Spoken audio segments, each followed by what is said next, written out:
क्या आपको पता है कि हैदराबाद का गोलकोंडा किला सिर्फ एक ऐतिहासिक किला नहीं, बल्कि रहस्यों का खजाना भी है।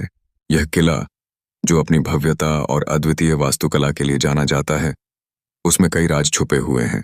कहा जाता है कि इस किले में ऐसे गुप्त सुरंगें थीं, जिनसे राजा और शाही परिवार खतरे के समय सुरक्षित निकल सकते थे।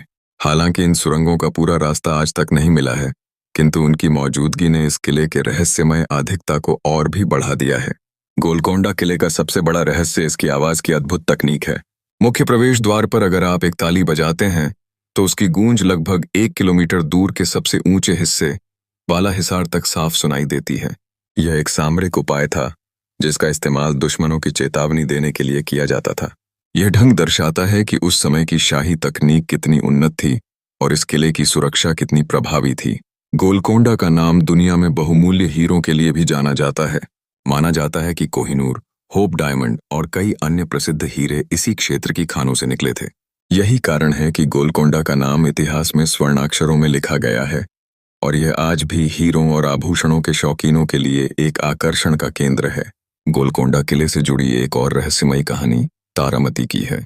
लोक कथाओं में कहा जाता है कि रात के किसी क्षण कभी कभी उनके पायल की आवाज सुनाई देती है।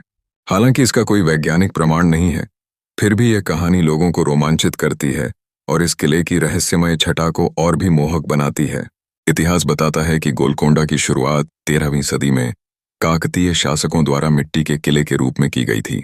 इसके बाद कुतुबशाही शासकों ने इसे विशाल पत्थर के किले में बदल दिया। इस किले की वास्तुकला और इसके किस्से आज भी लोगों को अपनी ओर आकर्षित करते हैं। तो अगली बार जब आप गोलकोंडा किला देखने जाएं, तो सिर्फ उसकी दीवारों को मत देखिए, क्योंकि हो सकता है कि उन पत्थरों में आज भी सदियों पुराने राज छिपे हों। अगर आपको ऐसे ही इतिहास के अनसुने रहस्य पसंद हैं, तो वीडियो को लाइक करें, चैनल को सब्सक्राइब करें और बेल आइकन जरूर दबाएं।